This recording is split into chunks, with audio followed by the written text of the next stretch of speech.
What is up, conscious monkeys? Welcome back to another episode of Traveling to Consciousness. As always, I am your host, Clayton, and in this week's podcast episode, we have the amazing, the incredible Ellie Lee. She has been all over the Hollywood scene. You can very easily go look her up on any sort of YouTube or video platform. She's worked with MTV, she's worked with E Entertainment, and a lot more other stations. She's been an on-camera personality, kind of like the person who is there with the microphone interviewing people. And I'm sure she's done some sketches too and skits. And I was really honored to have her on because I loved how our conversation flew between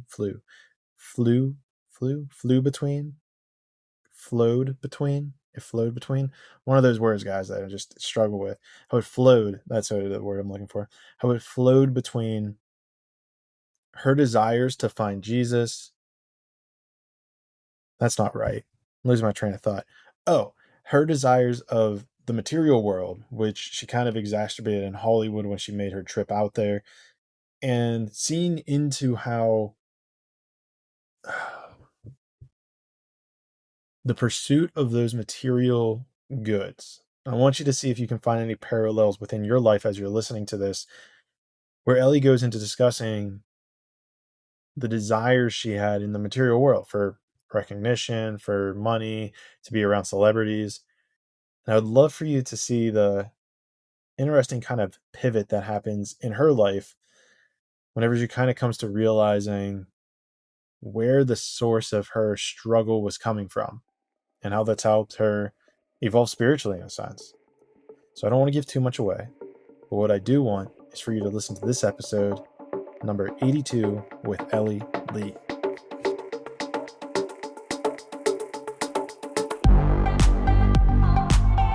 Traveling to Consciousness, exploring spiritual journeys to find answers in uncertainty. Ellie Lee, how are we doing today? Thank you for being here.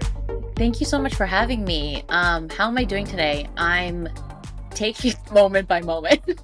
It's how I'm living my life these days, truly. So just honoring what is in the present moment and not, getting caught up in what's the day going to look like and what's it going to be like, truly. And and I can only say that not from like I'm so spiritual, but it's like I have to just be here now because there's just so much that I'm moving through in my life right now, where I can really get caught up in the programs that run of like, what's the next hour going to look like? And what if this doesn't happen? And it's like, Ellie, just breathe and be here right now and just whatever's here, let it be. So that's the long answer to how are you? Well, I appreciate the authentic one as opposed to when people are asked, how are you doing? They're just like, oh, good. And it's like, there was a lot more underneath that good than you're letting on to Right. believe. Exactly. Yeah. So do you think there's like, I mean, my mind just goes into like the metaphysical deep level shit from the Yeah. beginning. So I'm curious, like even in that response, you were saying how it's like, everyone kind of says like, just be here now. But then, you go down all the deep rabbit holes and you look in all of these books and, from, you know, I'm blanking here, but like, yeah, Eckhart? even Yeah. Eckhart Tolle with like the Mm-hmm. power of now. And it's like Yeah. you can get really deep down into these rabbit holes. So do you find that there's like some sort of balance you need to strike with how much deep esoteric or metaphysical knowledge that you personally hold versus either what you're dispelling to clients or just sharing with people on a regular basis? Yeah, I mean, I think what I've learned from the spiritual world, and I'm brand new, I had my awakening in 2019. And before that, I grew up very religious, very Christian. And then I realized all of that was BS. So then I cut myself off from anything that was beyond this realm. And that really ignited my awakening. And so when I started going on the spiritual path, it was my choosing and my choice. And I've learned a lot in the 4 years that I've been on this journey. And one thing that I got caught up in, and I think this is an important place for a lot of us to hit, is I was getting caught up in the ethereal, you know? And what I've learned on my journey is we are beings having a human experience. We are here on earth as humans So I'm constantly coming back to this place of groundedness, and I'm a human feeling these things and having these experiences. So come back. And I'm all about connecting with the heart space. And so every time I find myself drifting or getting lost in the cosmos or whatever, I just really come back to like, breathe, drop in, Ellie. Go outside, literally feel the ground underneath your feet. Remember, you are human. Stay here. Don't get lost in that, because it's a way too where I've bypassed a lot of my stuff, is to get lost in the cosmos. I was obsessed with like the Palladians and the Octurians and like all of things like, who am I? Where am I coming from? And like, where did, what was my past life? And it's like all these Where's things my that my star ego, system? exactly. And like all these things my ego wanted to know. And it was just like, at the end of the day, like I'm a human being and I'm going through a lot of things. And I like, my journey is so much about like, I don't want to bypass, because I've bypassed my entire life, and I've bypassed a lot in the last 4 years of my journey, because I didn't know. I had no idea what spiritual bypassing was until it hit me straight in the face that I've been doing it and I've been talking about it. And I was doing all these videos about it because I had no idea what it actually meant to go into my pain, to feel what is coming up for me. Hmm. And that's been the most crucial part of my journey, is constantly, are you escaping, Ellie? Come back. Yeah. Hmm. Yeah, Hmm. that's a beautiful answer, because I know kind of like along the way of my journey, there was like this little hiccup point where it was sort of like this idea of, okay, well, everything's polarity, nothing's good or bad, so it really doesn't matter. Like, there's no such thing as good or bad, and I think there's a part of me that still feels into that. But to your Mm, point, right, we're still operating in this physical human dimension, so at yeah. some level, we do need to be. You're it's like good to have that knowledge that neither really matter, but then when you're Yeah. acting in this physical dimension, you kind of have to make a choice of which polarity you're going to lean into. Are we going to lean Yeah. into the light and bring more light, or are we going to lean into darkness and bring more darkness into this physical reality? Yeah. And I think for me, so much of what I was seeing and consuming out there, because here's the thing, I've been depressed my whole life. Like, that's just straight up facts. Like, ever since I was a child, I have felt a sadness that was unexplainable and nobody around me could truly understand me, right? And so my entire life has been a battle of me against, quote unquote, the darkness, right? Of like all of this pain. And in the last 4 years of my journey, I've seen a lot of, the positive outlook and like the light, and it's all about the light, and it's all about the light. And it's like, you can only truly, my mentor always says this, a light worker is someone who goes in to the darkness, igniting the light that they are. Because at the end of the day, who we Mm. are is divine beings. We are divine spark, right? And so when you enter the darkness, igniting that, that is truly what it means to be a light worker, and coming out of the darkness and alchemizing all of that into light.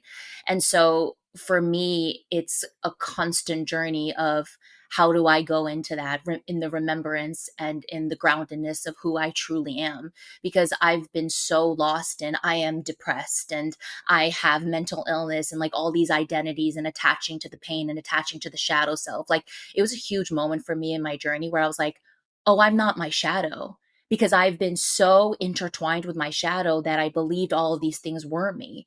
And like, who I truly am is the I am, period. It's all of who we all are, right? And this world that we get born into, it's all about duality and polarity and separation, when in reality, we are one. We literally are one, and we are in the forgetfulness of that. And many of us, I truly see and believe, are here in what they call the Great Awakening, to remember that we are one. And how do we come back to one? Is we go into ourselves. And it's really beautiful. There's something you kind of said in there kind of near the beginning, and it really echoed something I've been thinking about a lot, which is you Mm, touched on how we're all divine beings. We're all light beings, right? mhm. First of all, anyone listening to this, if you, or even questioning it, if you weren't sure, you are. And this is coupled with another thing, because I had uh, a Christian upbringing, and it sounds like you might have had that as well, but we'll Yeah. get into that. And there's something that always kind of played with me, which is the idea of the difference between heaven and hell. And through this kind of awakening process, I've really been diving into that concept of, okay, like, in the middle of earth there isn't hell, and above the clouds isn't heaven. Like, it's not Mhm. physical in those regards. Mm-hmm. And what you kind of even just brought in there is, well, let me go a little bit further, is like where I've been breaking this down is almost, there's, especially with the idea of reincarnation, it seems to me that Earth can be seen as this metaphorical hell, and you have to keep reincarnating in hell on Earth until you completely rid yourself of karma, or you Mm-hmm. completely are un unapologetically or unfiltered that divine source of like light that you're bringing to everything you're doing. And that in essence grants you access into heaven, or grants you Mm-hmm. access into break this reincarnation cycle. And Mm-hmm. so I tell you all this and bring this up because what you kind of said there is like, we're light beings coming into this dark dense place that's Earth, and we kind of forget that we are the light, and now we have to experience all the dark in our, in a way, our journey out, or our what the awakening, right? The spiritual awakening is coming to that realization, is like, oh my gosh, I'm in this dark place, but I'm full of light, so let me figure out how to use that light to bring to this dark place that's called Earth. Yeah. Yeah. And just like you too, like I have a lot of trauma with religion. And one of the things that was deeply ingrained into me is, first of all, it was if you don't accept Jesus as your Christ and Savior, and if you do a lot of things that are sinful, you will probably go to hell. Right. I mean, that was the Yeah. idea that was real. So I lived in so much shame and fear and guilt for a really long time. And what I've learned on this journey is this is hell. Like we live in a very low dimension. They literally call Earth the toughest planet to be on, right? Because of the dimension, the density that is our world right now, right? And so when I look around, there is so much hatred and separation and violence and murder and rape and racism and whatever it is. Like this is hell. Not to mention the outside world is a reflection of what is going on within us individually, right? The individual, each of us make the collective. And so when I see what's out in the world, I know that it's just reflecting what so many of us don't want to face that is within us. And that's why I'm so passionate about the healing journey, because we don't need to be imprisoned in hell, which is within us, right? And I've always heard people talk about like, well, heaven is within. And I'm like, what does that mean? I don't understand what that means, because what I feel inside does not feel like anything close to heaven. I don't understand. And now I truly understand that who you are, right? If we're talking about this, you are a divine being, right? But because of all of our unhealed wounds, the programs that we run, all of the trauma, the world that we live in, the society that we live in, all of these things. I mean, I've been in the entertainment industry in Hollywood for over 15 years. And I was at one point really getting lured into all of it. It was like this cookie that was being offered to me, and I wanted to eat it all until I woke Mhm. up to like the true reality of what all of that is, and why was I getting sucked in so much, and what did I need from all of that. And it was, I just wanted validation from the world. And so for me, what I'm learning on my journey is, yes, heaven is within you, but in order for us to reach there, we got to do all the work to have that organically start being the truth of who we are, because the truth of who you are is unconditional love. The truth of who you are is a powerful being of light. But because of all of the stuff that blocks our connection to that divinity within us, that's where many of us get stuck. That's where many of us get trapped. And then nobody knows how to heal themselves or really do the work. So all we're doing is spewing darkness in the world. We project onto others. We blame others. We hate others. Like, look at cancel culture. I've been observing and studying cancel culture for a very long time because it's fascinating to me. And I too, had one point in 2020, was being canceled on the internet, and people were coming for me. And I remember I got off the What'd you internet for do? 3 days. What did you do, So, Ellie? so here's what I did. So I was living in New York during the pandemic, and I just started questioning things like just started like logically not making sense to me. So I went on a live on TikTok. Yeah, Now, were go you ahead. still in the entertainment industry at this point? I mean, Yeah, so I'm still like I still host things in the entertainment world. I've been an on-camera personality for a long time, so I still have one toe in for sure. But yes, I've on the internet. I'm really known for some of my interviews with like big music stars, and so that's like a lot of where my following used to be and used to come from. And so hmm. I did this live talking about just questioning like what is actually going on, and this doesn't make sense, and this doesn't make sense. And somebody took 10 seconds of my live and completely took it out of context, and then started labeling me all these different kinds of words and put in the caption that I'm this and I'm that. And the internet just started coming for me. And I knew that I didn't do anything wrong. And a lot of people in my life were like, you need to apologize. And I was like, absolutely not. Like, I'm not apologizing for just questioning things that don't make sense to me. And so What generally were you questioning? I was questioning why. I was walking through Brooklyn one day, and all these small businesses, and I'm a daughter of a small business owner, and why all these restaurants were suffering, and they were being asked to create a restaurant outside of the restaurant, but all the restaurants that were being built on the streets were enclosed, and everybody was sitting next to each other, and there were no masks. So I was like, I don't get it. Like, these people are suffering, and we're doing what they can do inside but outside. And that was what I was questioning. Like, that just logically did not make sense to me, right? Mm. And someone labeled me like anti-masker, and you deny COVID. Never said any of those things, right? And so people just took that 10 seconds without seeing anything else, and they just started destroying me, like Mm. annihilating me. Things like, we trusted you, we loved you, we never thought you would do this, and all this stuff, and blah blah blah. And so for 3 days I got off the internet, and I just sat with what this all was and what this was showing me. And it's interesting because for so long I studied people getting canceled, and I'd always wondered to myself, what would I do? How would I stand in all of that, in all that hatred? And I was getting a lot of DMs of people really like destroying me and telling me like, you should go kill yourself and all these horrible things, right? So I Wow. took a moment, and I like dropped into my heart space, and I said, Ellie, this is a moment of growth for you. This is a moment of learning how to stand strong with and taking responsibility for whatever you need to take responsibility for. And I never meant to hurt anybody with the comments that I was, but it was a very tender time for all of us. Nobody really knew what was going on. And so even when I eventually did a live, I apologized. Like, I never meant to hurt anybody. Like, I literally, like, that was 10 seconds of an hour conversation that I was having with many people, and that was taken out of context, and that's the only thing that I'll quote unquote apologize for. So all these people that were DMing me, I messaged each and every one of them, and I said, hey, I can feel how angry you are. I know how mad you are. Like, what's going on? Like, what are you actually feeling? And like, how are you? And every single person responded back to me, you are the first person that's ever asked me that.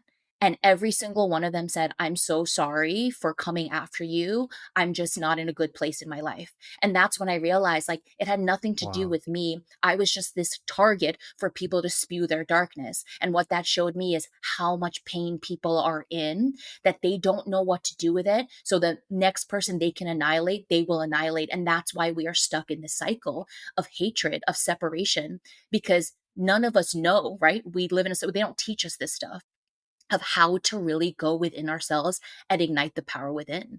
And that's why I think I'm so passionate about this work. That's why I'm shifting my career now. Like, it's not about me talking to celebrities and telling you like the next new album or like who's dating who. Like, none of that stuff matters to me. Like, I know that my soul came here to grow, to evolve, and then to help others come home to truly who they are.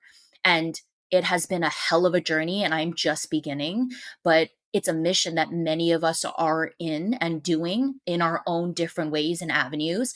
And we are truly the pioneers of where humanity is going to go, which is back to oneness, back to unity, back to love. And it's a wild position that you're in because you amassed a following, you amassed like even an on-camera personality, and Yeah. then had this internal shift of your own, and then like, in a sense brought out people's demons, like because you took that inner work to shift. Whereas myself and maybe even a lot of the people who I've even talked to, they kind of started creating content after they had their own internal shift. And so there was less, if not really much of any pushback, because people are just getting introduced like, oh, Clayton's into spirituality or consciousness, or oh, Aaron does like working out and he's like consciousness. But like you, it's like you're in the thick of kind of what we were talking about whenever we're talking about like heaven and hell. I mean, I want to be careful about this because I know, like, I have a lot of respect for kind of like Hollywood, and I think it's really Hmm. cool the entertainment value that they put out there. But I think the catch 22 of it is that you are getting engrossed in this physical dimension, if you will, right? You're getting engrossed in fame or money or Yeah. clout or all this stuff, and instead of being engrossed in love or acceptance or happiness. And so it seems to me that that almost, like, it was almost like you were even just building up this like reservoir of oil, and then when you had that little click of questioning, it just kind of ignited the flame of, you Yeah. know, you take that entire thing, even if you remove that 10 seconds, I'm sure someone would have still found something Absolutely. in there to kind of pull out and prod. Yeah. Yeah. I have had many egoic deaths with my obsession with making it. I think that, and it's a part of a very deep childhood wound of mine of like, I've never felt like I've been good at anything in my life. And I've never been complimented for anything. I was never special, quote unquote, or anything. And then when I started really getting into pop culture, I'm the kid of the late 80s. And so I grew up in the 90s, and I was entranced by pop culture. I was entranced by celebrities. And I knew that's what I wanted to do. That's what the world I wanted to dip into. I was just obsessed with it. And so for 15 plus years being in the acting and the on camera space, like I was hungry because I wanted so bad to be valued. I wanted to be validated. I wanted to be seen. I wanted to be loved by the masses, because if the masses loved me, then I would be worth a damn. And when Mm-mm. I had my awakening, I had to face that over and over and over and over again and let it die as many times as it needed to. And there's still, as I speak about it, I can feel a little bit still left of there, of still like I do want to be seen. And I know that there's just an inner child aspect of me that's coming up that's like needs that final, like, let me grow up and let me have this part and like let me find my power. And this is the work that I teach and guide people, is like a lot of the inner child work that's taught out there is like coddle your inner child and let your inner child play. And like those are beautiful, but like that's still keeping your inner child in weakness. The work that we teach at Master Self University, this organization that I found that completely changed my life, is how do we help and guide the inner child that's stuck at a certain age with this unprocessed trauma, wound, whatever it is. How do we teach them that what's within us, the light that's within us, is the light within them? And my mentor always talks about like, your 5-year-old just came from divinity, like your 1-year-old just came from divinity, like they are close to, more close than me at 36 years old. So how do we teach the inner child to open their hearts, to connect back to their heart chakra, to open up to the pain, to allow them to feel the pain? And you show up for them as a guide until they're ready to grow up. Like you grow them up so that they don't even need you anymore. And that is what it means to be in your power. That's what it means to truly come home. And so every single time I'm triggered by something, especially when it comes to wanting to be seen, and it shows up on social media too, still, I can feel it. Like when one of my videos does well, I can feel this energy of like, oh my God, the next one's got to do well. And if the next one's not going to do well, then you're not going Mm. to be worth anything. And it's like, ooh, here's a moment. Here's a moment for me to feel all of this, to allow my inner child to feel all that, the fear, the worry, all that. Okay, that's okay. It's beautiful that it's showing up. And now let's unconditionally love this. Let's bring the frequency of unconditional love by opening up our heart chakra and allowing them to feel this need for validation, the need to be loved, to know that like the love that you keep seeking outside of you, Ellie, is the love that is within you. And that is the work that I constantly come back to, like the remembrance of everything you want outside is already within, Ellie. So go do the work.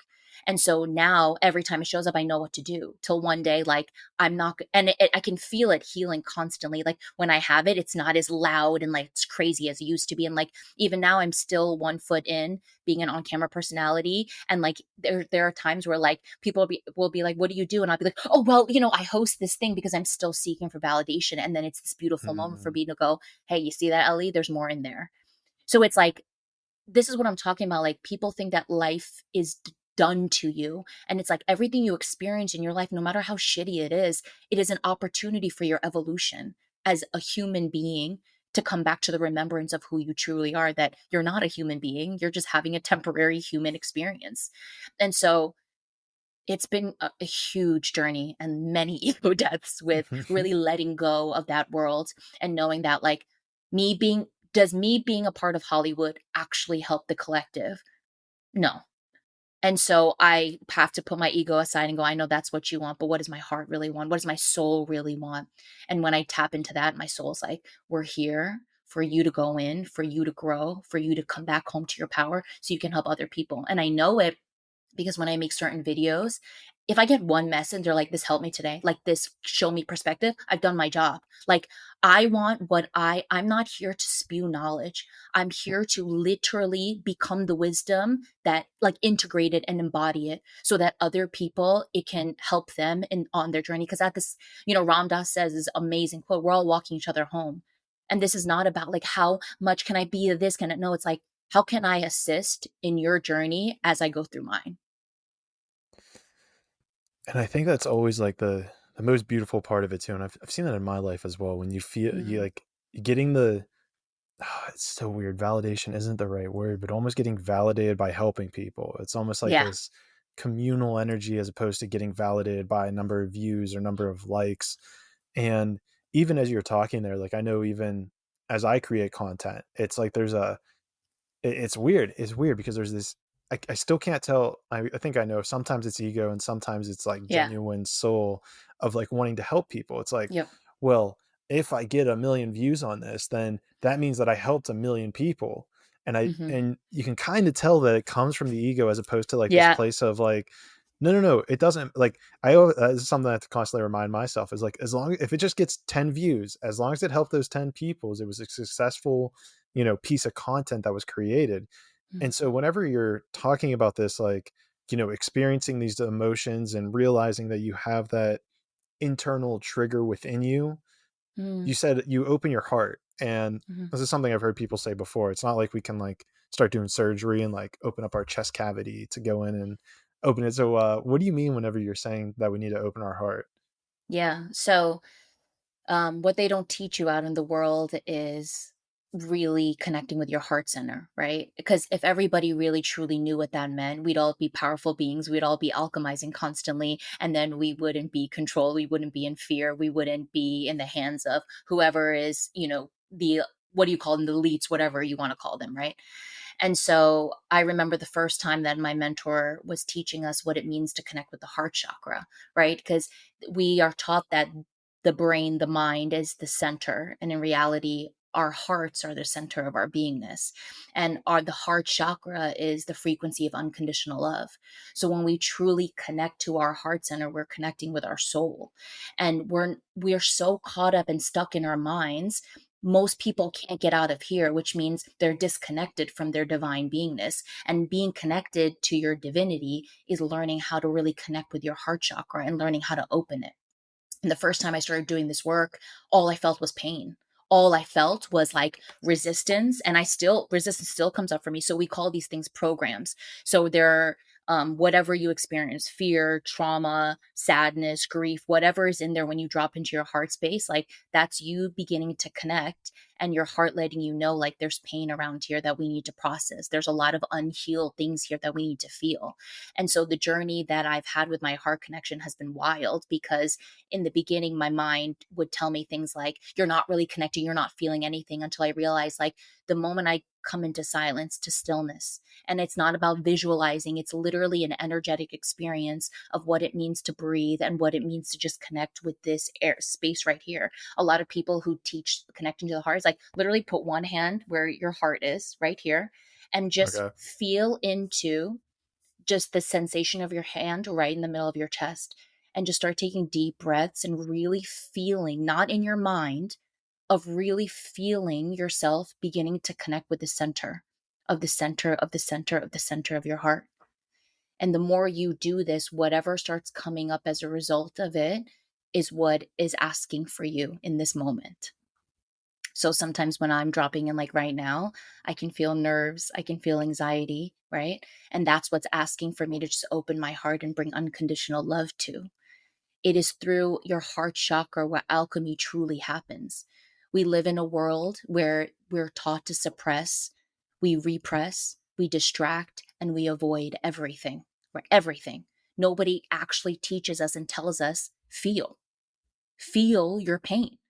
I mean, I was telling you this right before I got on this podcast. Like, I've been on antidepressants for 19 years, and I have been on every kind, on all kinds of doses, because I was so messed up emotionally as a child. And then in my teenage years, I started having panic attacks, like nonstop panic attacks. I was like blacking out in the streets. It was awful.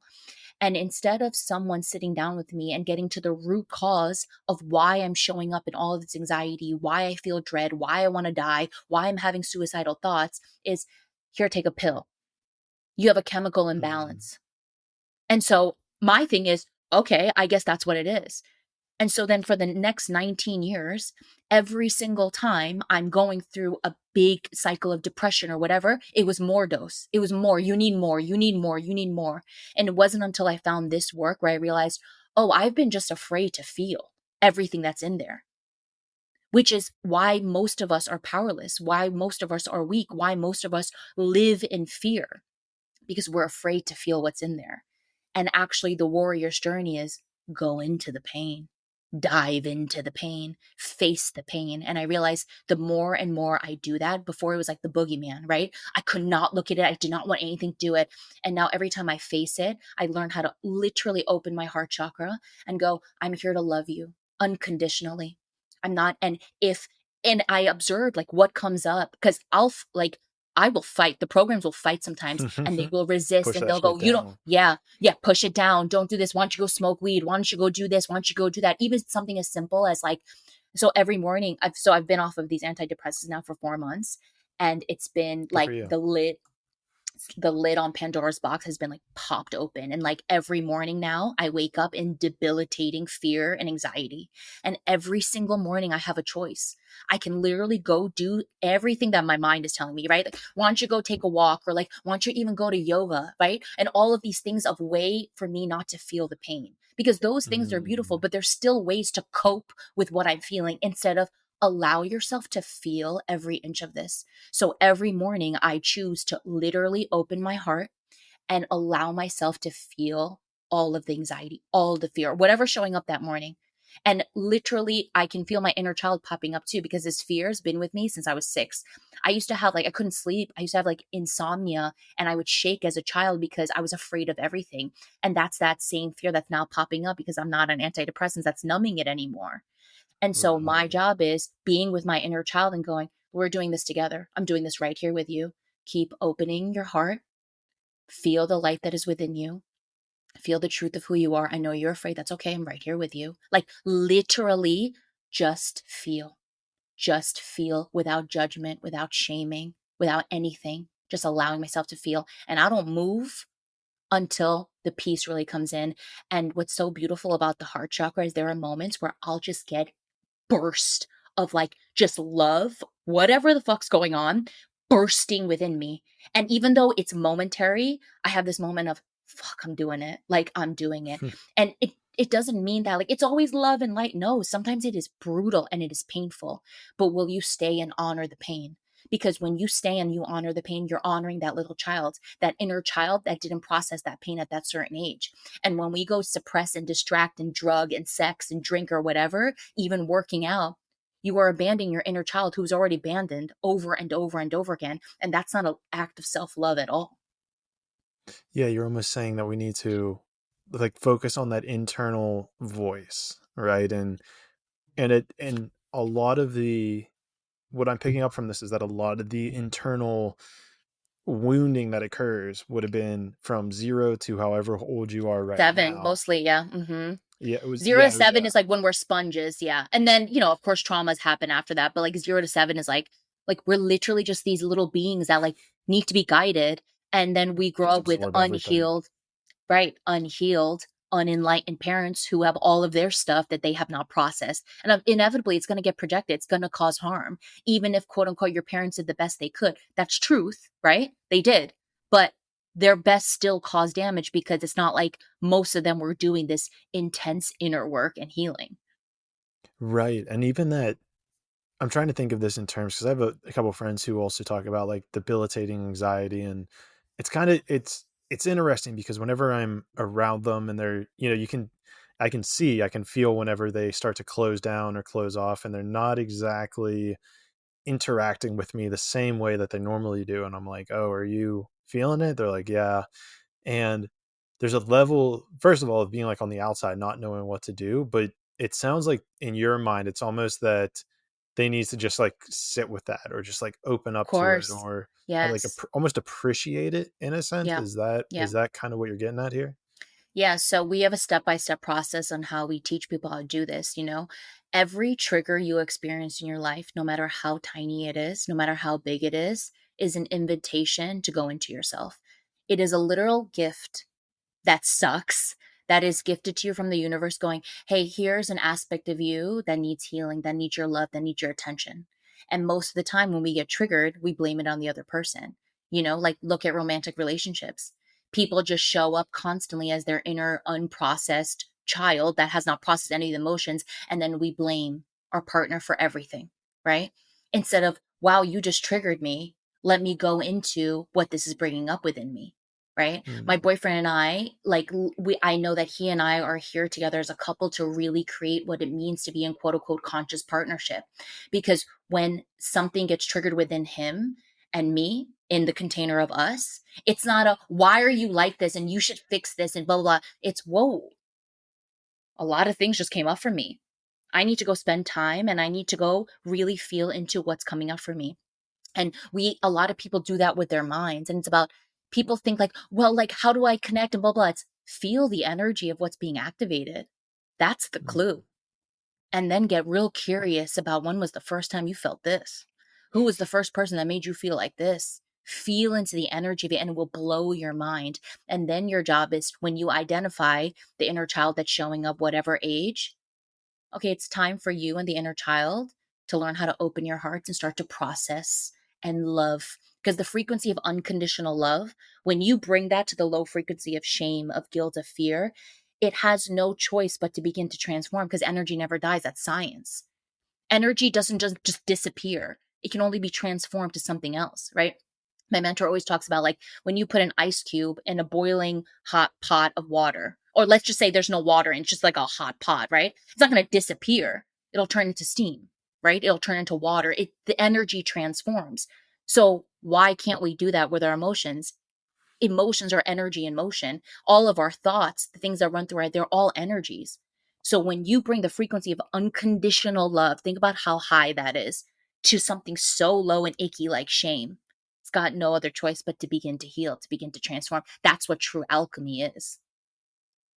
And when you're talking about this alchemy and transformation, it makes a lot of sense. And you're projecting it in a way that, okay, we're pure love, but then through scarring that Yeah. has this way to warp love, the energy of love, into different emotions, whatever it is, Hmm. anxiety, pain, neglect, feeling invalidated, feeling Yeah. small.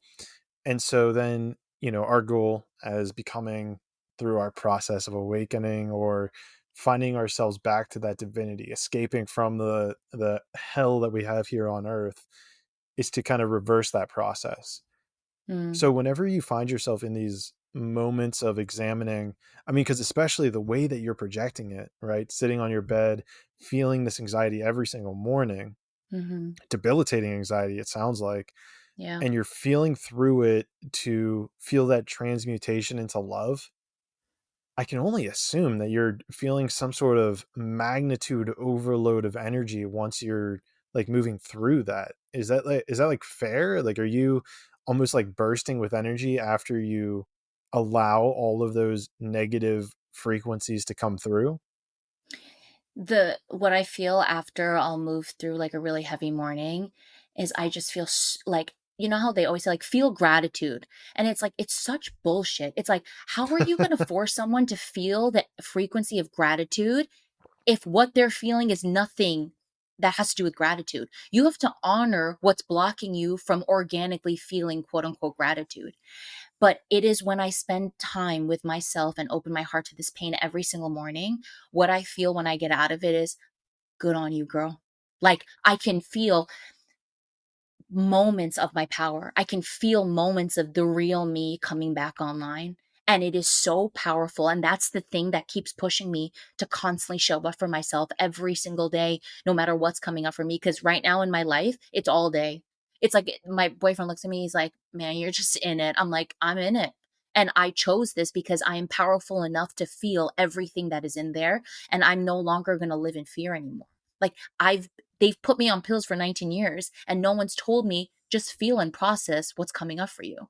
And it is so simple, but it is difficult and it is brutal because we don't get taught any of this, and we're so afraid to feel pain. We're so afraid of it, when in reality your power is in the pain. Mm, That's true yeah. healing. Hmm. And how does this, at some level, how does this kind of relate back? Well, in terms of like where you kind of came from with Hollywood and whatnot, Yeah. is there an absence of any of this ideology, of any spirituality? Is there people who have kind of hinted that in like your path, kind of moving through, I think it was like MTV, Yeah. TRL, like Hmm. did anyone ever hint at these kind of things, or was it kind of just like never talked about and very more ingrained in the, let's say, physical clout, fame kind of Oh yeah. persona? I've never, in my 15 plus years, have never hit any of that at all. I had no, used to literally think all that stuff is like woohoo, and like those people are crazy. Like people talk about like energy and manifestation, all that stuff. I'll be like, y'all are nuts, right? Like no idea. And then having an awakening after spending time in like what I truly thought the greatest thing you can achieve in this life on earth, right, is fame, money, clout. Mm, So that's what I chased. And I got real sick along the way. I got real emotionally sick. I lost myself. I really lost myself in the sauce. And then it truly wasn't until I was like, oh, there is much more than that. And in reality, that's the bottom of the barrel, sis. Like there are mountains to climb. And when you get to the top, we are infinite beings. We will never stop evolving, but that's a choice, right? Because part of the human experience is free will choice.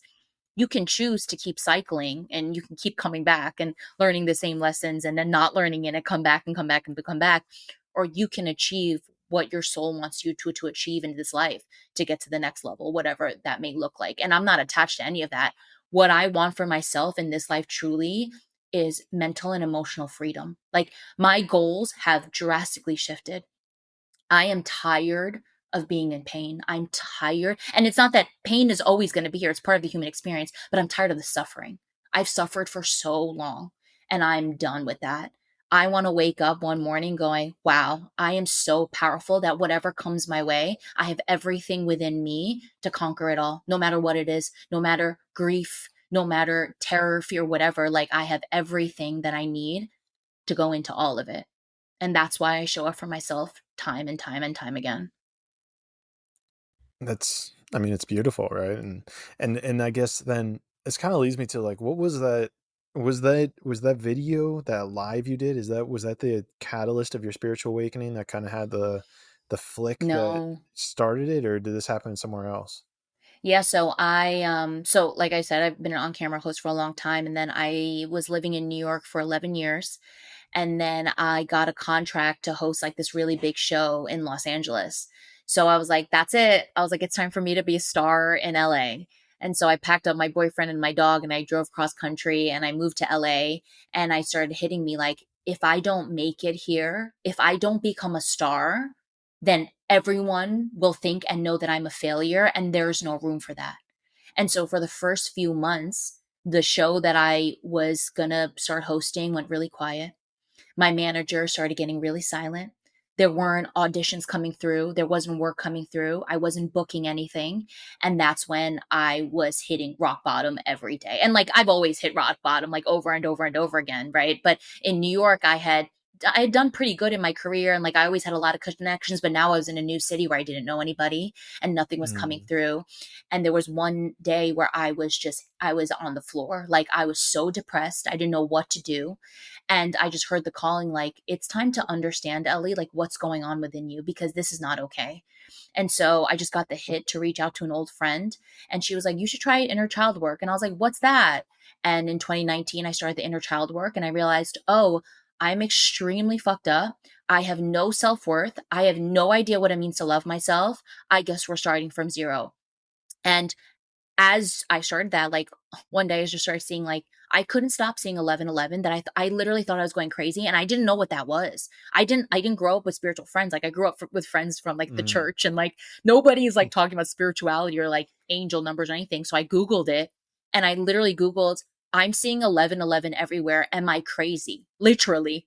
And it said angel numbers. wow. I went, what the fuck is that? And then I was like, oh, I'm like spiritually awakening. And thus began my journey. I never had plans to become a spiritual person.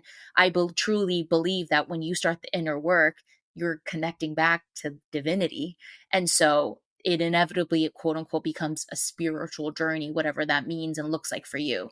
And that's when I started like really awakening. And then I started like finding out like the fifth dimension and like what all of this is. And like I've always been obsessed with like fantasy and like Harry Potter and like Lord of the Rings and all this stuff. And I'd be like, imagine. And like when that started getting revealed to me of like what this great awakening was and what was going on, my mind was blown and I just went all in, all in.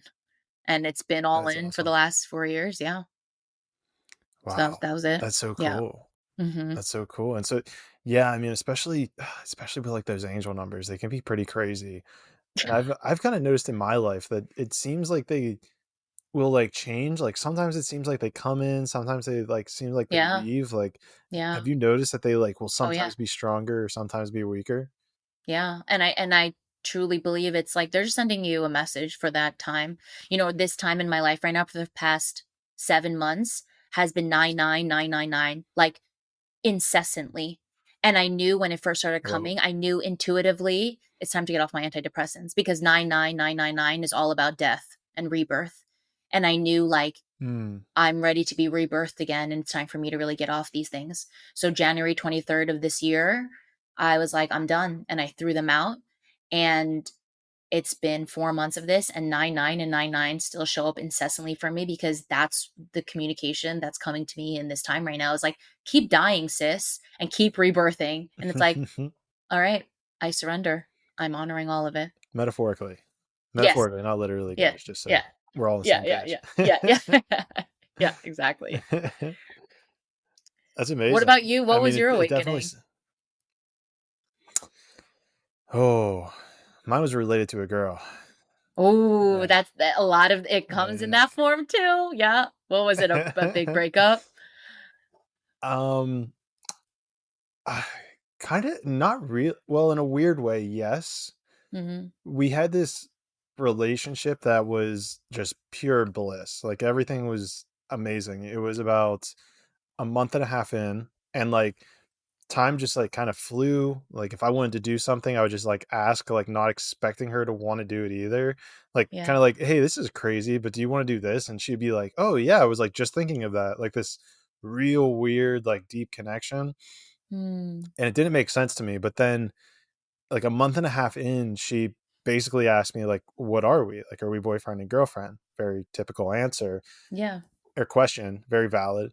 And for some reason, my mind just started spiraling. Like, Whoa.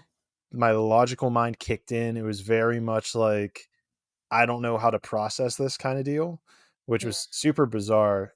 And, over the course of like the next month, like that relationship started like fizzling out essentially. It just Mm-hmm. basically died off. And then I met this friend of a friend who was a psilocybin therapist. Sure. So I did some like magic mushrooms and I was like, hey, like, everything was perfect with this girl and then it just disappeared. So like Mm-hmm. what's going on here? Why'd this happen? I'm trying to figure that out. And I didn't even know she did psilocybin therapy when I started talking to her. And then she kind of like slowly was like, oh yeah, it's psilocybin therapy, because she didn't really want that to be associated with her because it's still not technically legal in certain areas. Sure.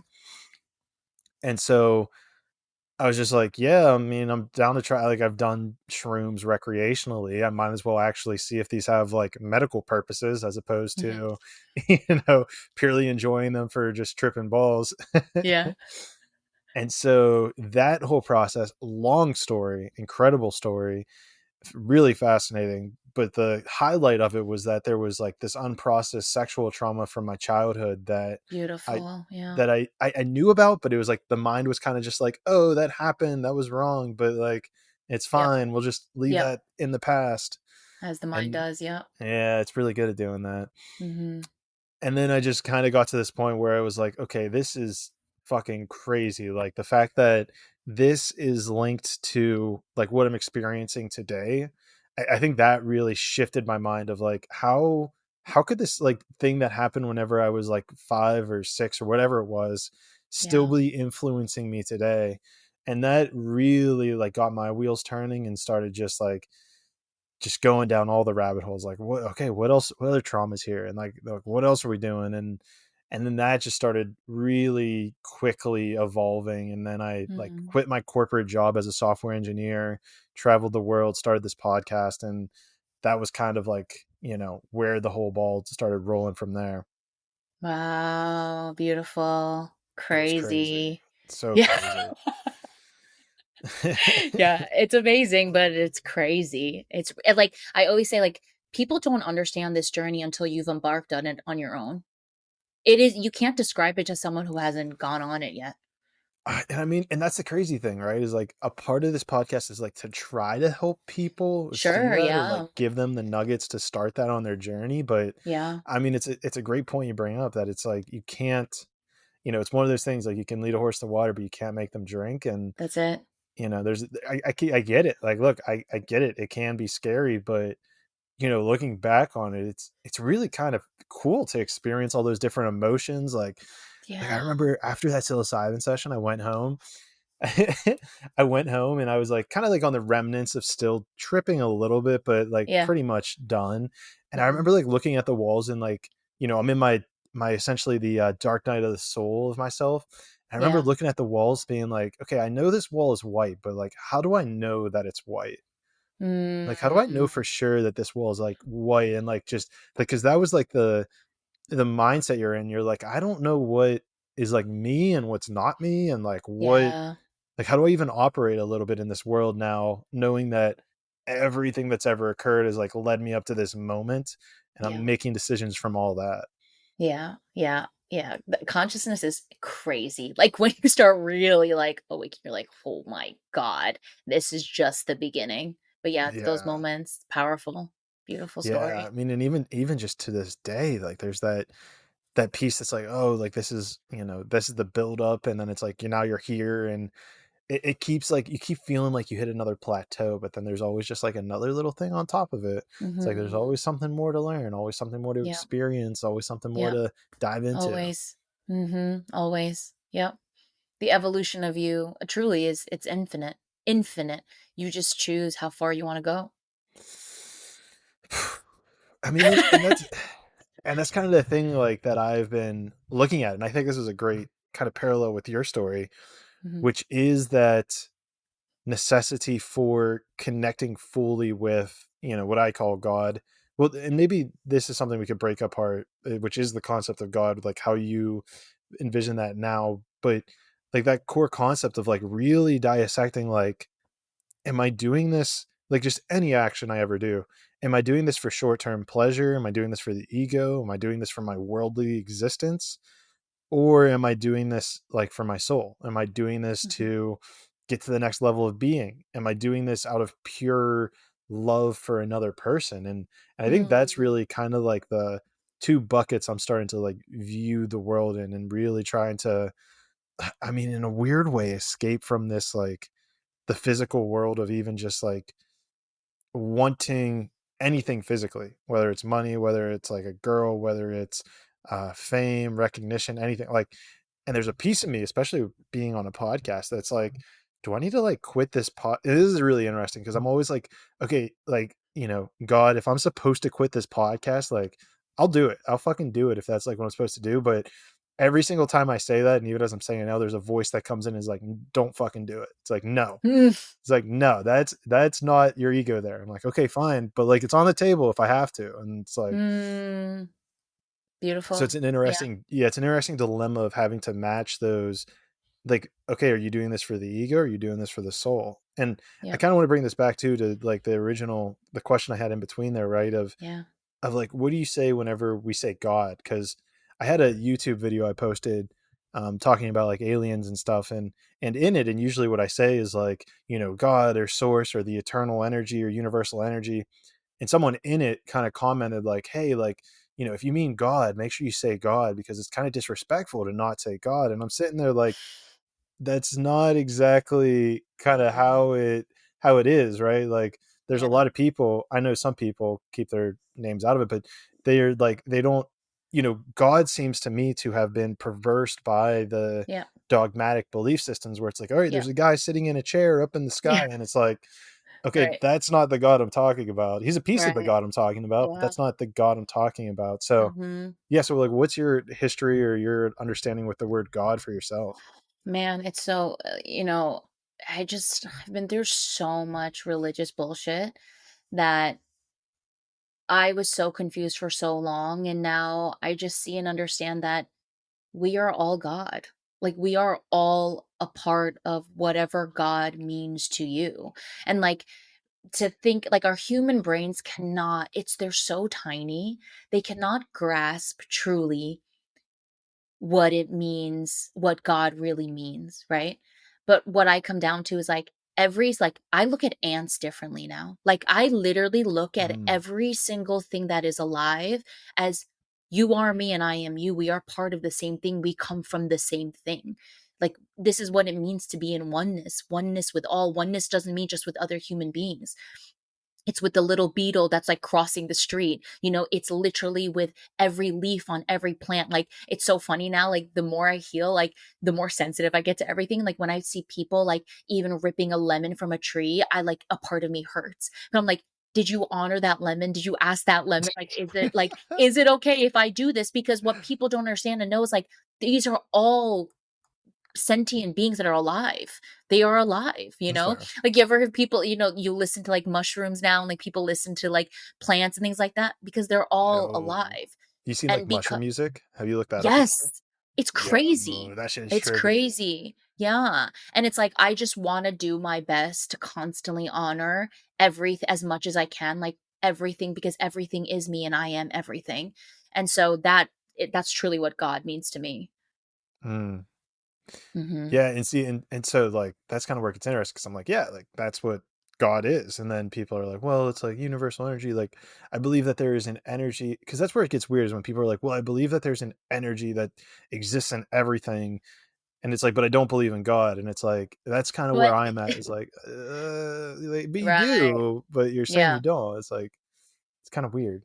And you're right. And like, the word God has been tainted, so everyone has their set of beliefs or notions or whatever of what God means. And it's just been, that three-letter word has been destroyed, so like in such like awful ways.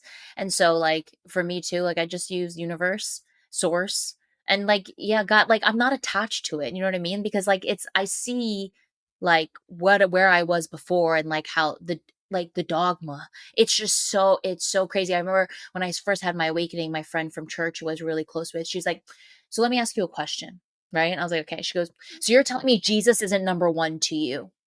And I was like, Jesus is me. I am Jesus. You are Jesus. We are Jesus. We are one. And she was like, I can't accept that. And that's fine. And that's okay. But that's separation, you Mm. know? That's literally like idol worshiping. That's putting people on a pedestal. It's saying that what I taught, what I learned from Christianity is we are unworthy.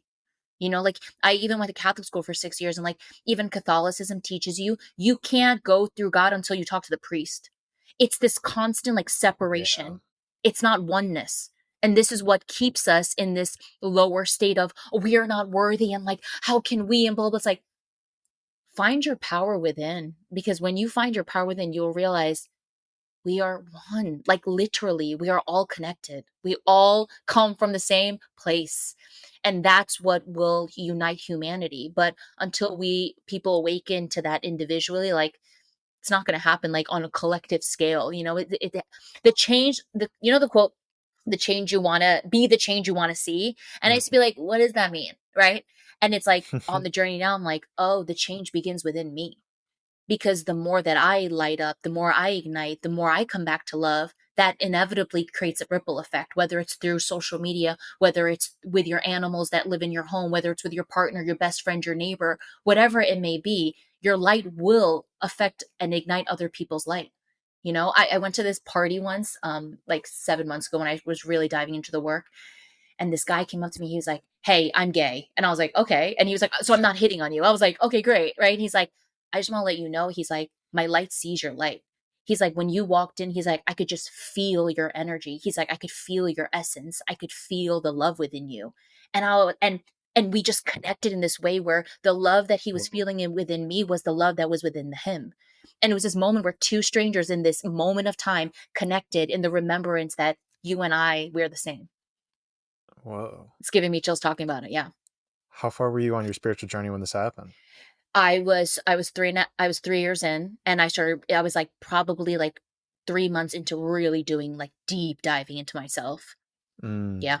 Mm-hmm. dude, Yeah. that's whenever it gets powerful. That's whenever it gets Yes. powerful. You're like, wait, you see that too? Like this isn't just me. It's like, okay, Yeah. cool. And Clay, I'm sure too, like you can feel people. You know what I mean? Like the more like we go in, like the more I can feel people, like anybody that I meet. I can read into like subtle energy, subtle shifts, subtle like nuances and innuendos. And I'm only becoming more acutely aware of that because I'm so aware of it within myself constantly, you know? Yeah, I was always kind of good at that, but I was always sitting in my logical mind, and to your point, like kind of whenever I started getting better at discerning that energy, there was like a little trip up I had where it started like me thinking that it was actually me feeling that way as opposed to me interpreting them feeling that way. So Yes, like beautiful. that took me a second to figure out. Yeah. Yeah. And that's like, so that's beautiful. And like, it's about, or you feel like, I call them programs, right? So like the other day I met this girl and I was like, something's weird about her. And then I like really tapped into it and I was like, oh, you're running a program right now. Like, Ellie, you're judging her right now. That's your shit. Like, Mm, that's got nothing to do with her. But because people aren't aware of that, we project that onto others, right? So I had to become acutely aware of like what you're feeling right now is your program that you're judging her right now. So you need to go in and like really love that that's coming up for you. And then as you love that and you are aware of it, now feel into her. And I realized like as soon as I was aware of that program, like I could see her for who she was and what I was feeling was my shit. this is reminding me this is reminding me of a not too recent, it was a couple months ago, but there's a kid who I want to kind of keep it obscure because I don't Yeah. really want to. We'll say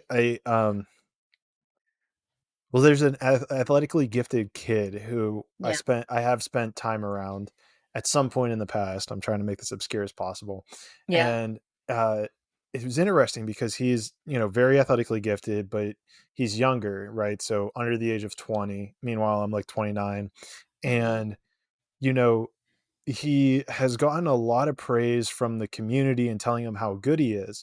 And I remember like, cause I kind of always say hi to him. I was like, wait, what's up? But he's very like kind of closed and like, closed down.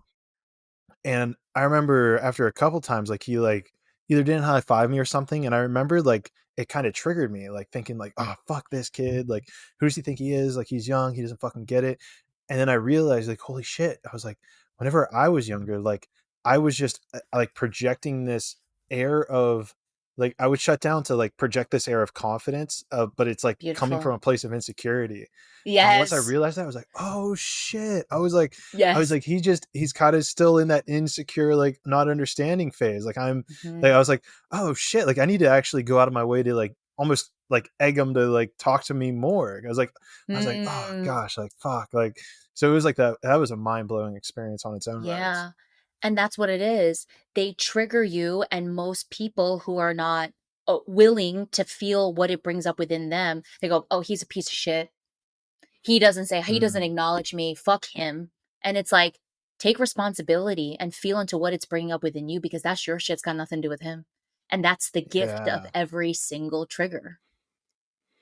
Yeah, and it's really amazing how you can see it just like in different people and like different Yeah. things, Yep. and even I this was even a kind of another one that came up recently, which was um like we're talking about gods and everything, right? So Mm-hmm. I remember seeing like a super attractive girl like kind of walk Mm-hmm. by, and she was with another guy who was, I was being judgmental, of course, and like thinking to myself like, oh, she could do better, blah blah blah.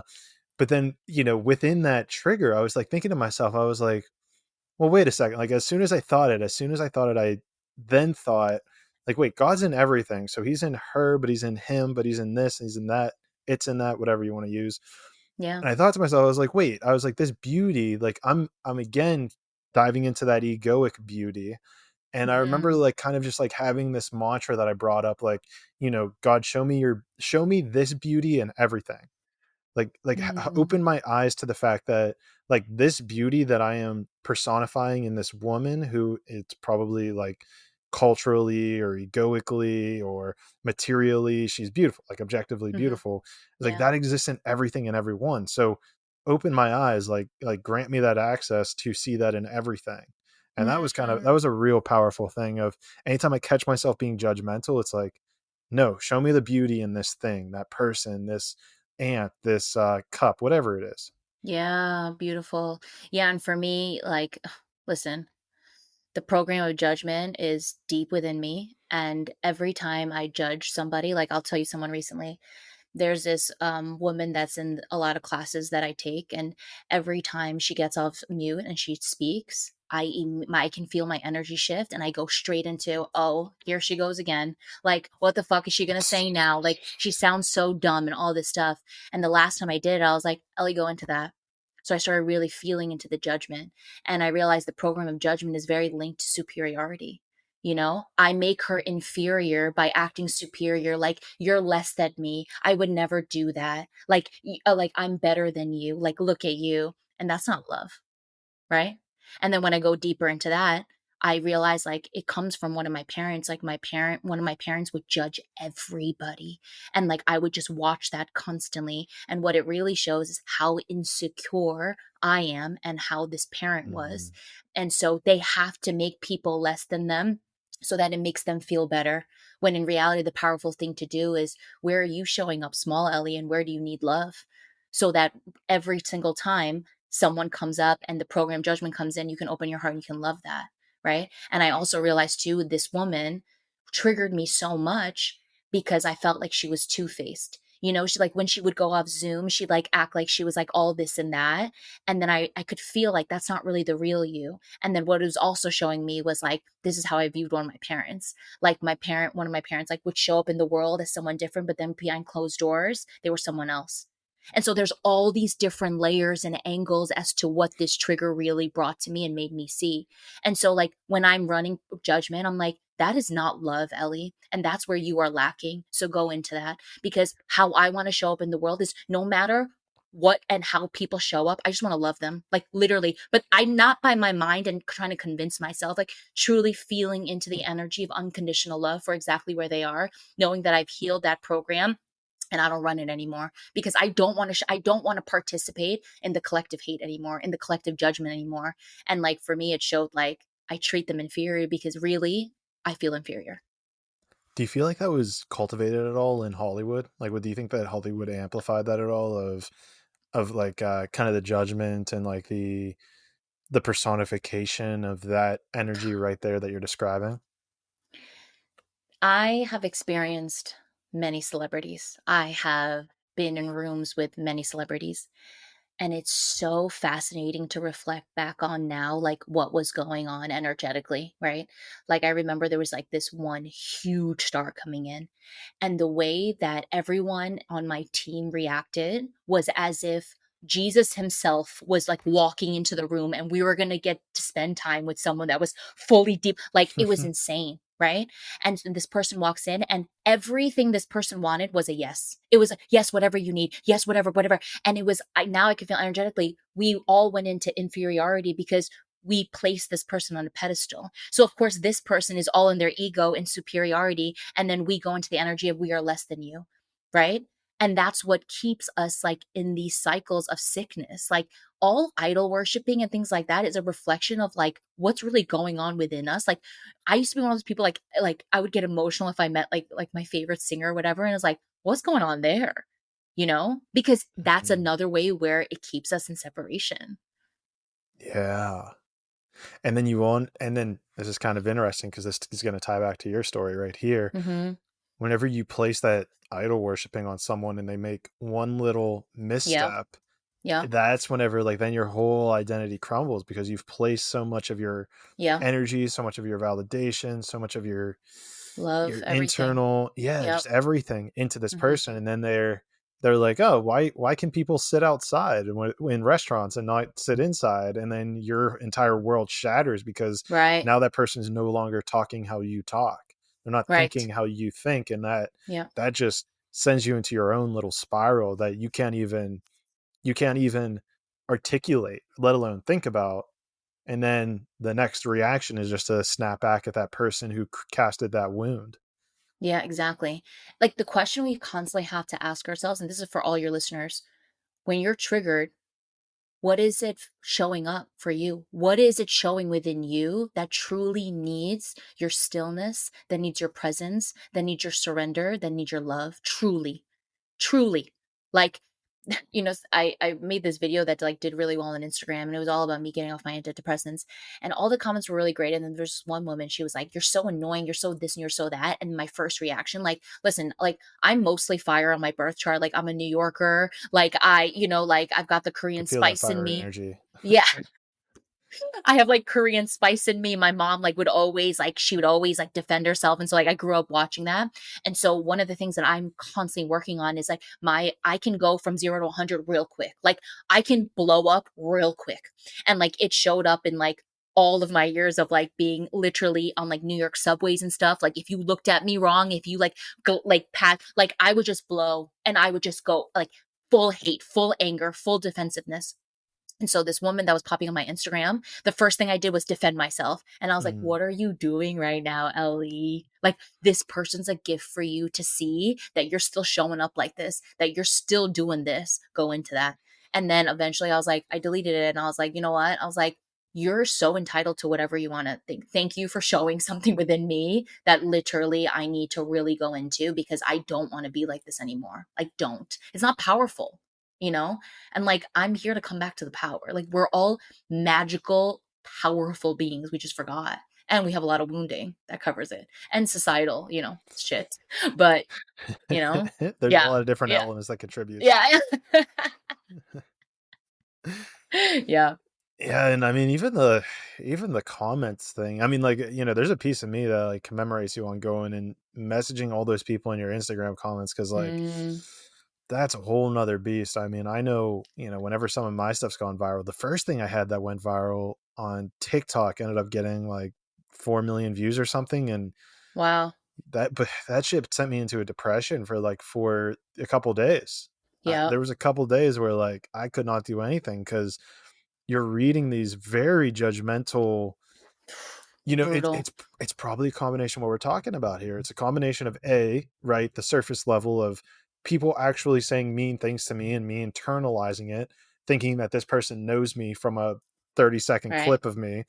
But then Mhm. even second, right, they're sending that negative energy towards me on some sort of etheric or astral level Yeah. that's then Mhm. like actually, and this is before any of like the quote unquote energy work or grounding that I was kind of more so doing. And I think whenever that starts finding its way towards you, you're like, whoa, like I had no idea what I was doing. I had no idea how to deal with it. And then even more so to your point, I can still feel that energy, I think, still come up. Like anytime Yeah. I start getting certain comments, like I can feel it before I even read it. Like I start feeling that trigger. I start feeling that Yeah. like resistance. Like I don't want to, like, even just before this, I got a couple comments on like one of my YouTube videos and I almost didn't click them because I was like, "Ah, you're about to talk to Ellie. Like this is going to put you in a bad state of mind." And it's like, okay, no, I'm just going to go into it. I'm going to like relax. I'm going to breathe through it and like just process it and just have an open dialogue with it. And that shit's still difficult. It's not Yeah. easy as people want to think. Yeah. Because it brings up what's in there. Right. Mm, So it's stirring up the things that you don't want to feel because it is uncomfortable. And so like, it's so funny. So I do my mentor social media, and she did a post recently that I knew was going to rev people up, right? mm. And the commenters started coming and I started bugging out. Like I started like literally like hyperventilating. And I was like, I need to tell her, she needs to know. And my boyfriend looks at me, he goes, go into what is bringing up within you. He's like, go into and feel what is coming up for you. And when I really went into it, I realized it's still like this insecurity. I still want people to really like me. I still want people to love me. And like, if they don't like me, then it must mean A, B, and C, right? So it was just showing me still this wound, right? This energetic wound that I still carry that's being activated by these commenters. And when I told my mentor, her response to me is, let them say what they want to say. And I realized it's because she's healed all of that stuff, right? That none of that triggers her anymore.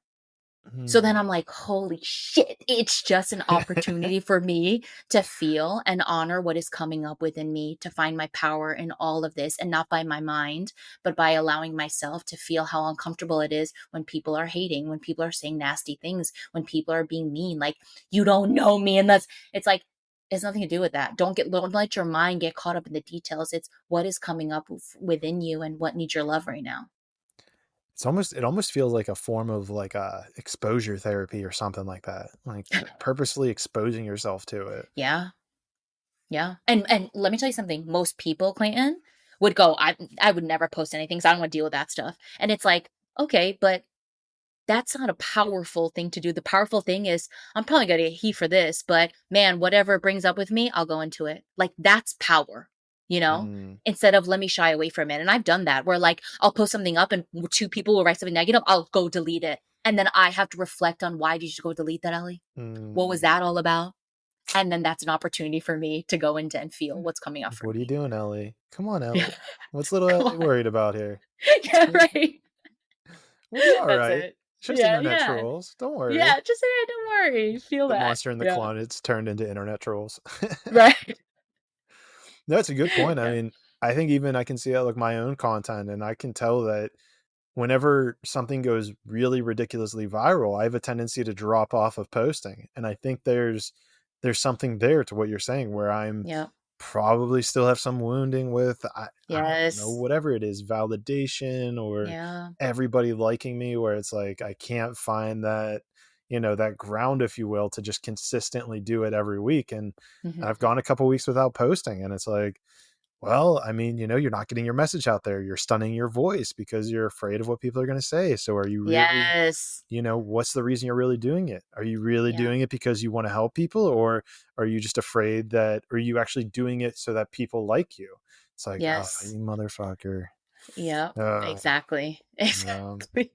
And it's uncomfortable, and nobody wants to feel that. That's why there's so many coping mechanisms. That's why we run away. That's why we do all of these things to distract ourselves, because we don't want to feel all of that stuff. I mean, that's like, comes back to all the pleasurable vices, from alcohol to drugs to sex to, pursuing money to watching YouTube videos. It's like, it's all of it. Yeah, that's the difficult part, right? And this has been the weird part, is I'm consciously aware that like nothing in this physical plane of existence is going to do it for me, right? Like everything that you, almost at some level, everything you pursue in this physical dimension is going to wear off. The joy that comes with it is going to wear off at some point. And it's like, you got to start pursuing something greater than this physical dimension. And even just having that conscious awareness, like, there's still pieces of me that's like, I got to get ice cream today. Like, I'm going to have 3 ice cream cones today and not give a shit. Like, but then you feel shit, and like, it's like, oh, damn it. Like, I shouldn't have done that. Like, and then you go into the guilt and the shame. Yeah. It's like, God, come on, like, help me just release all these egoic desires, if you will. That seems like the best way to phrase it. It's like, there's just these egoic desires that if you just find a way to stop pursuing them and learn how to pursue something that's like greater than your life or even these individual pleasures, that's where the kingdom of heaven is. Yeah. And like, something that I've realized is like, even like releasing things, right?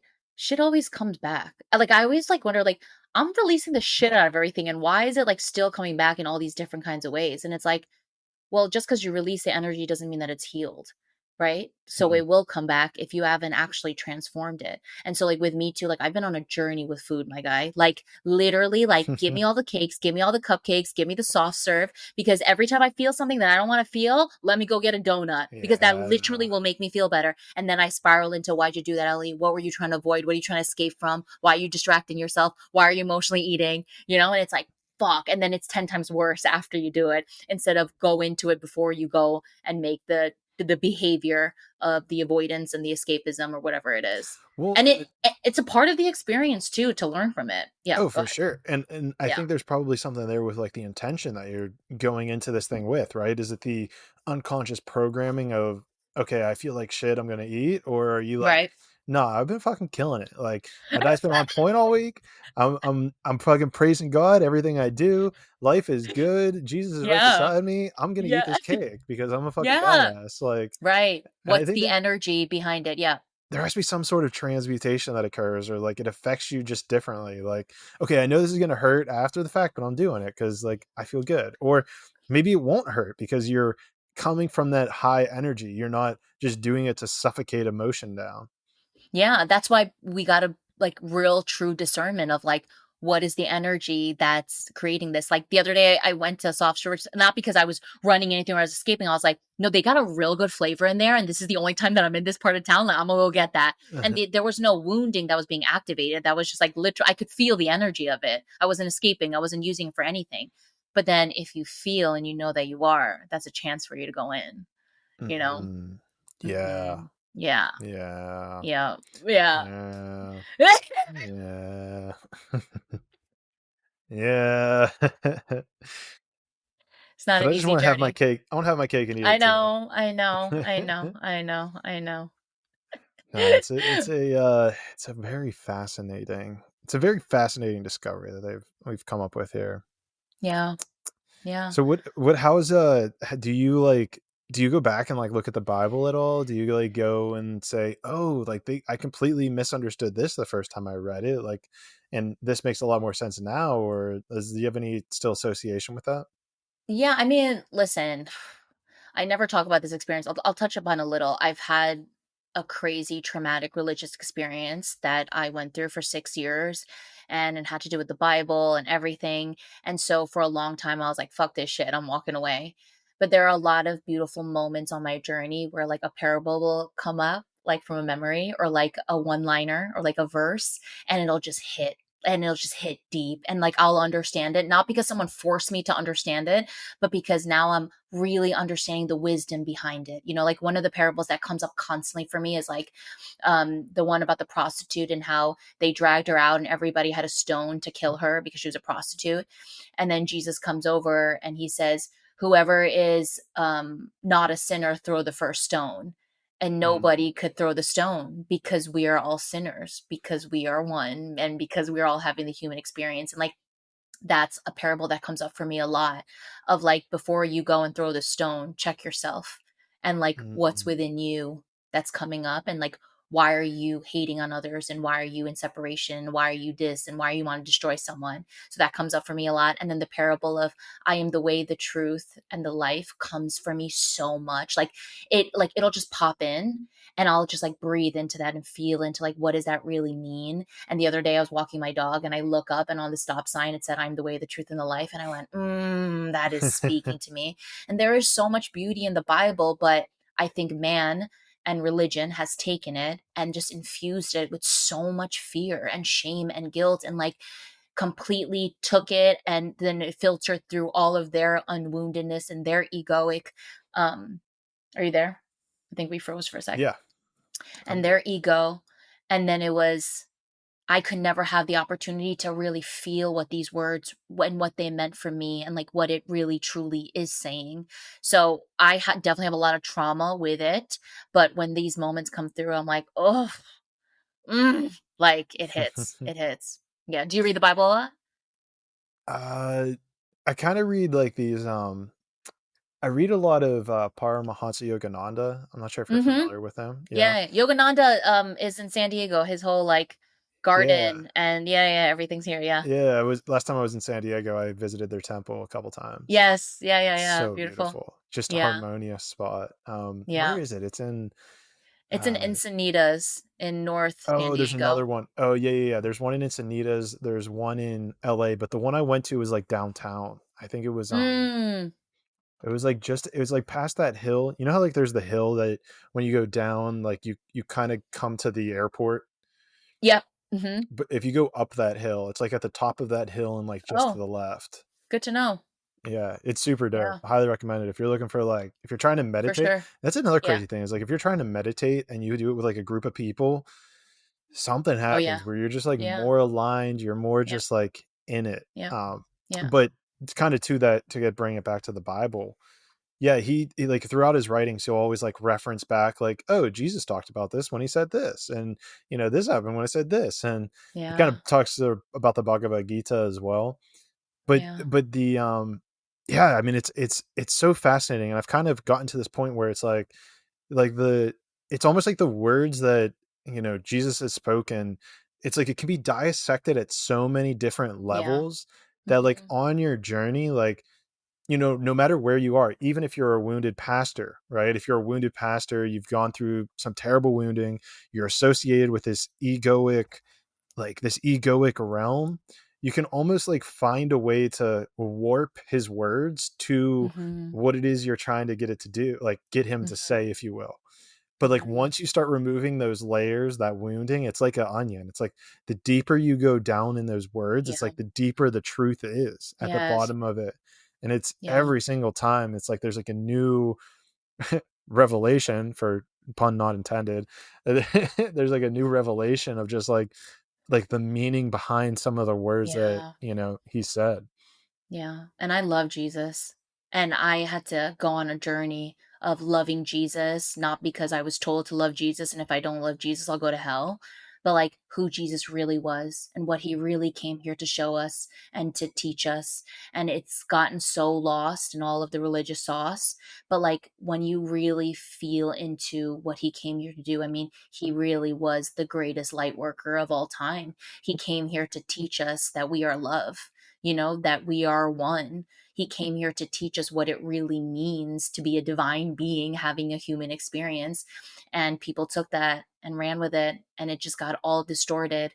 And it's like, he's just a homie. Like, he is someone that I really like look at and I'm like, man, you came to an unconscious world as a highly elevated conscious being of love. And I mean, he is the most famous person in the world. He is, hands down. Yeah. His work still affects and hits so deeply. And now I just have this whole other understanding and respect and honor for what he really came here to do, was to wake us up. Yeah, I mean, and I think that's really, I think there's two things that he really talked about that I really emphasize that. Number one is like, I am the way, right? He's not, he's like at like the basic level, like the way that it's been distorted at like the 3D perception is like, if you don't love Jesus, you're going to Right. hell. It's like, no, Exactly. what he's saying is I'm laying out the path to enlightenment. I'm laying out the pathway of how you can elevate your soul, elevate your consciousness to get to a point that you no longer have to reincarnate. You can break the Yeah. cycle of reincarnation that the Right. Hindus talk about. And Hmm. people have, of course, warped that. It's like, okay, you don't love Jesus, you're going to hell, you're a sinner. And it's like, bro, you're you're missing the point. It's You're not missing the point exactly. here. Exactly. Well, and Yeah. then the other thing that I think it touches on, which is the second coming of Christ. I think Hmm. whenever it's literally translated, people are like, oh, okay, Jesus is going to be born again. Like we're all sinners until Jesus is born again. All right, when's this guy going to get reborn?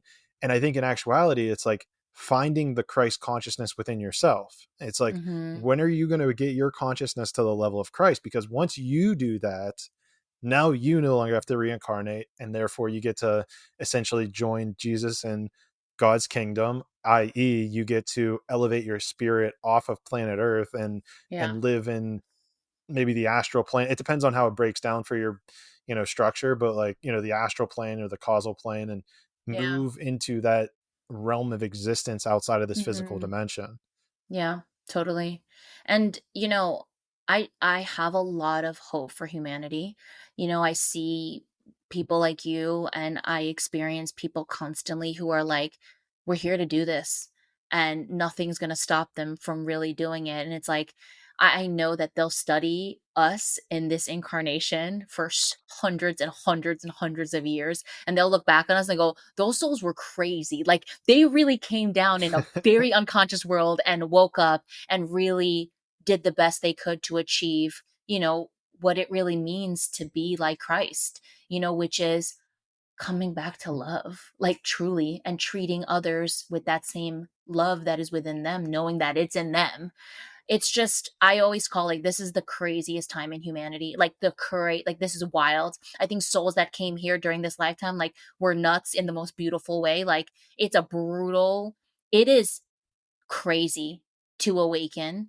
And, like, it's not like none of my best friends and, like, my family are, like, on board with me and going, they all think I'm nuts in some way. They all think I've lost it in some way. I've lost a lot of friends.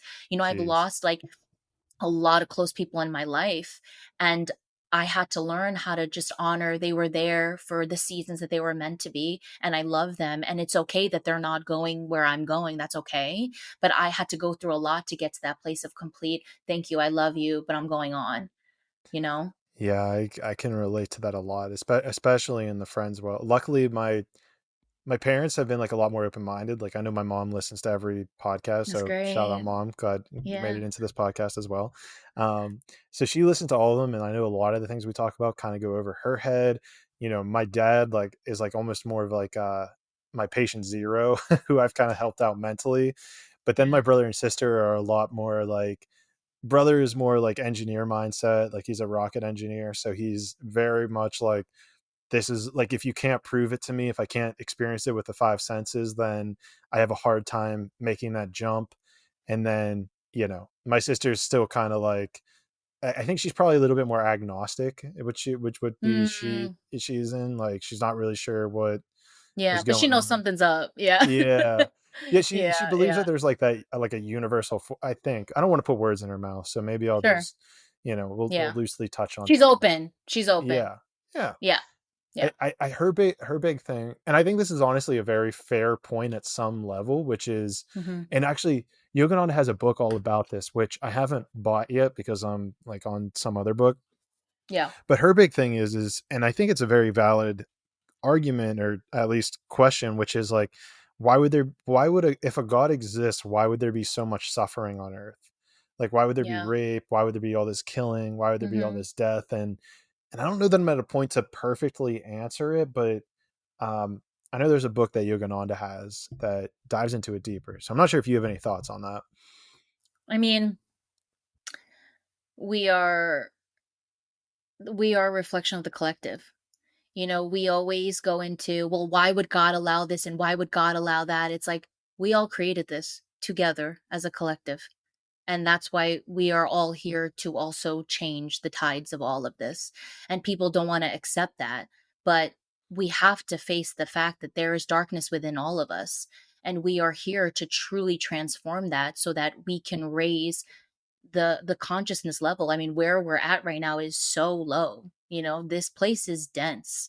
And it's like until each of us individually do the work, we're never going to get to a place where we truly live in harmony and in unity. And so that's why we all got to do the work within ourselves to get to that place. But like questioning those things, it's like I don't go into that place because it's all mindy.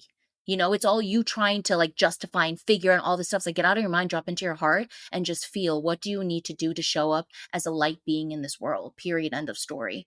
Like do the work on yourself. We can bitch and complain and all of this stuff.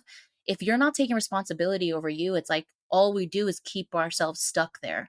It's like, how long do we want to be trapped? Like for me, like I want to be free.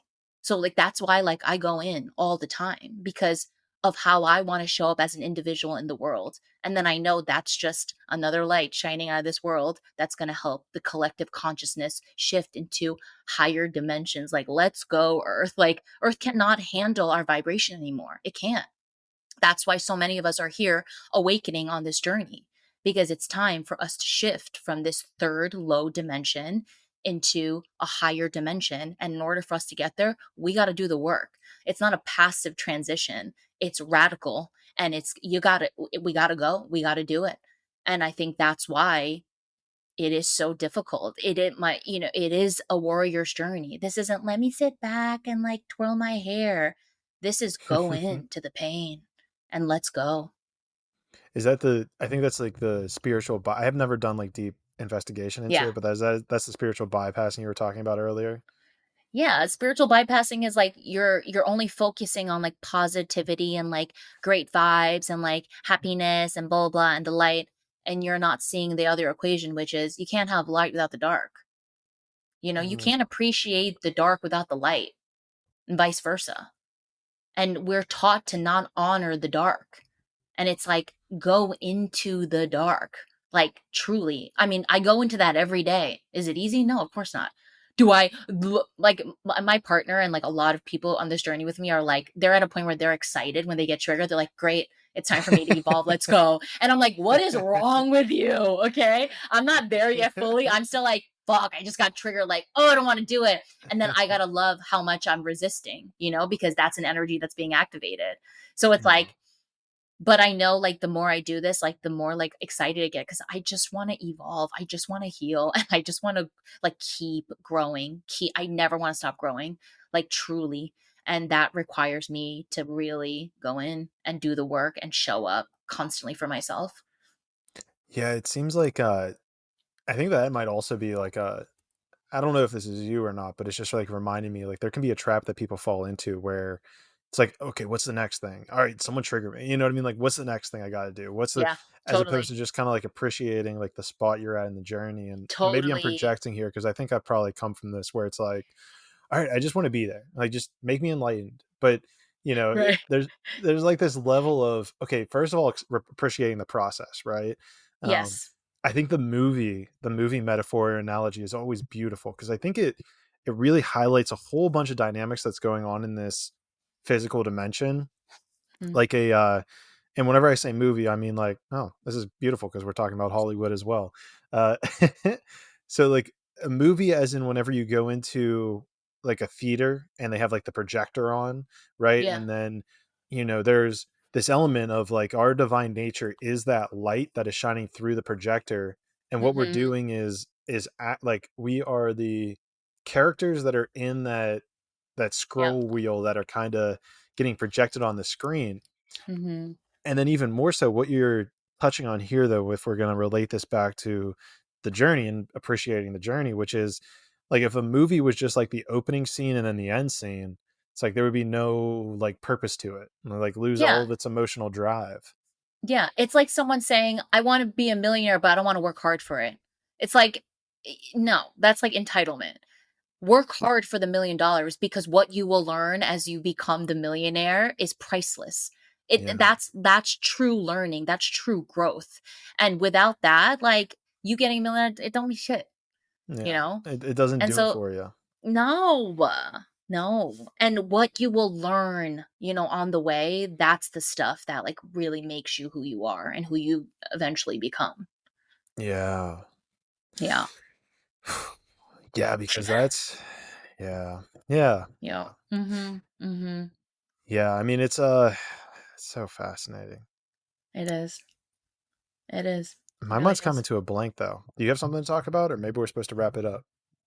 Yeah. I mean, that's what as soon as you said, I was like, "Oh, it's time. It's It's time. time." Okay. Yeah, it's time. But yeah, I mean, I think for everyone at home that's listening, Well, hold on if one sec. you're yeah, oh, Let go, me go. let me tee Yeah. you up. Let me tee you up Okay, because okay, tee me up, tee me up. so so so this is how it usually ends. Ellie, thank you so much for being on the show. I usually leave the end of the show to my guests if they want to leave a message, they want to plug some of their stuff. I'll put your links down in the show notes below. So Ellie, thank you so much for being here. And if you have Yeah. any final messages to the audience or want to plug some of your stuff, this is the space for you to do just that. Great. Thank you, Clayton, for having me.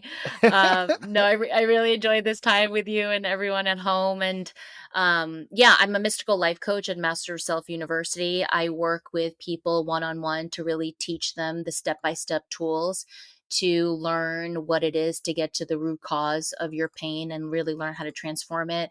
I also coach group classes as well. So if anyone ever wants to work, all the links are in my bio on my social media handles at Leyj Lee. And I just tip my hat to everyone who listens to podcasts, who read books, who goes into stillness, who wants better for themselves, because this is not an easy place to be.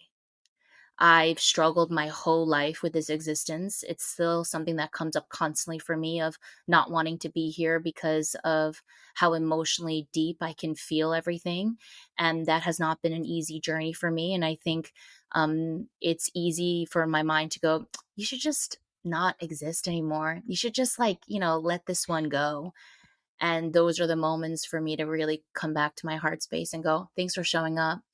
I'm here to love you unconditionally, because what I'm here to do for myself and the collective is bigger than I can imagine. And that doesn't come from ego. That comes from, like, my journey had to be hard because of who I'm meant to become. And I just want to help people because I know what it's like to be in suffering for so long. And so to everyone at home that's doing the work, I love you.